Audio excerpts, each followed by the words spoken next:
నేను ముందే చెప్పా ఆడియో ఫంక్షన్లో,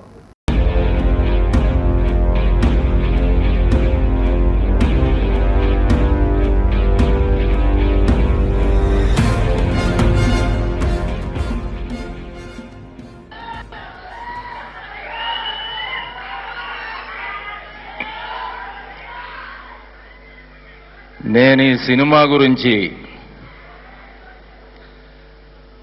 చెప్పి చెప్పి చెప్పి చెప్పి ఒక 1 ఇయర్ నుంచి నా నోరు పడిపోయింది. నేను చెప్పింది ఇప్పుడు అందరూ కలిసి స్టేజ్ మీద వచ్చి రిపీట్ చేస్తుంటే నేను చాలా గర్వంగా ఫీల్ అవుతున్నా. ఈ సినిమా గురించి ఫస్ట్ డే రాజమౌళి గారు నాకు కథ చెప్పినప్పుడు నేను సినిమా చూసా. ఆయన చెప్పిన కథలో తెలుగు ఇండస్ట్రీకి గర్వం ఈ మగధీర. అరవింద్ గారు ఒక 100 సినిమాలు తీసిన కీర్తి మీకు ఈ సినిమా తీసుకొస్తుంది. చరణ్కి ముందు నుంచి చెప్తున్నాను, ఈ సినిమా తర్వాత 1 ఇయర్ రెస్ట్ తీసుకో చరణ్, ఏదన్నా ఒక మంచి ఈ మార్షల్ ఆర్ట్స్లో ఏదైనా ఒక ఆర్ట్ దాని మీద ట్రైనింగ్కి వెళ్ళిపో, దీని తర్వాత నువ్వు తొందరపడి ఇమీడియట్గా సినిమా చేయొద్దు అని. ఏనానా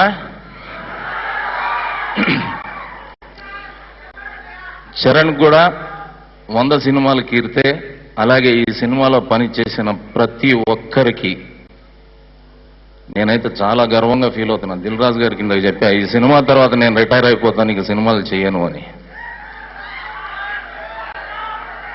ఎందుకంటే అంత గొప్ప సినిమా, అంత గొప్ప వేషాన్ని నాకు రాజమౌళి గారు డిజైన్ చేయటం అదృష్టంగా ఫీల్ అవుతున్నాను. అలాగే నేను అమెరికా వెళ్ళినప్పుడు నయాగారా ఫాల్స్ చూడటానికి వెళ్ళాం. పైనుంచి చూస్తే దీనికి ఇంత సీన్ లేదే అని 7 వండర్స్లో ఎందుకు పెట్టారు పిచ్చినా కొడుకులు అనుకున్నా.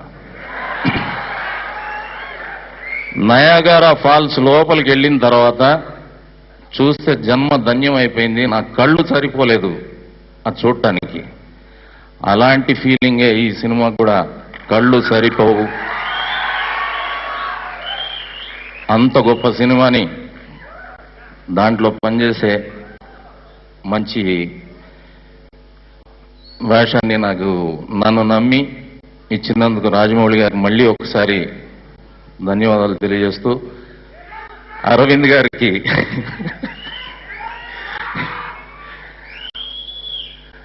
దీంట్లో ఒక డైలాగ్ చెప్తాను, నాకు బాగా ఇష్టమైన డైలాగ్.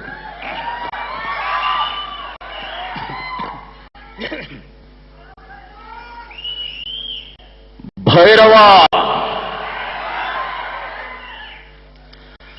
కమ్ముకుంటున్న ఈ కారు మబ్బులు నిన్ను మింగేశాయని వెర్రవీగుతున్నాయిరా. నువ్వు ఉదయించే సూర్యుడు అని వాటికి తెలియదు. ఈరోజు అస్తమించొచ్చుగాక, ఓడిపోయిన నీ ప్రేమను గెలిపించుకోవటానికి ఈ చీకటి కడుపును చీల్చుకుంటూ మళ్ళీ పుడతావురా భైరవా.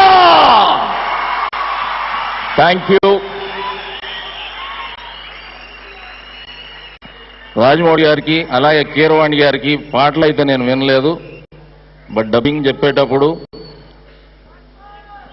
నేను ఆ అనుభూతిని మళ్ళీ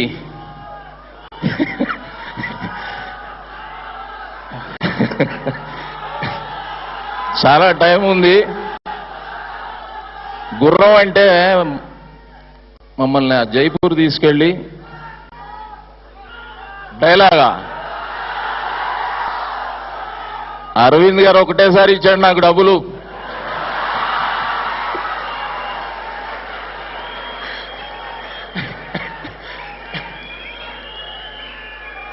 థ్యాంక్ యూ. నేను ముందే చెప్పా ఆడియో ఫంక్షన్లో, నభూతో అని. నెవర్ బిఫోర్ నెవర్ అగైన్ అంటే దానికి అర్థం మగధీర అని ముందే చెప్పాను. ఇలాంటి రికార్డ్స్ని మళ్ళీ ఇంకో సినిమా మనం ఇండస్ట్రీలో ఉన్నంత వరకు చూడలేమేమో అనే విధంగా ఈ రికార్డ్స్ని క్రియేట్ చేయటం తర్వాత మళ్ళీ 50 రోజు తర్వాత మళ్ళీ ఈ ఎపిసోడ్ తోటి మళ్ళీ ఒక కొత్త మగధీరాన్ని చూడటానికి వెళుతున్న ఫీలింగ్కి ఈ సినిమా మళ్ళీ ఇంక ఎలాంటి రికార్డ్స్ క్రియేట్ చేస్తుందో అది చరిత్రలో ఉండిపోయే విధంగా ఈ మగధీర ఇంకా నేను ఫస్ట్ చెప్పా ఇది 1 ఇయర్ ఫిలిం అని, 1 ఇయర్ ఆడుతూనే ఉంటుందని.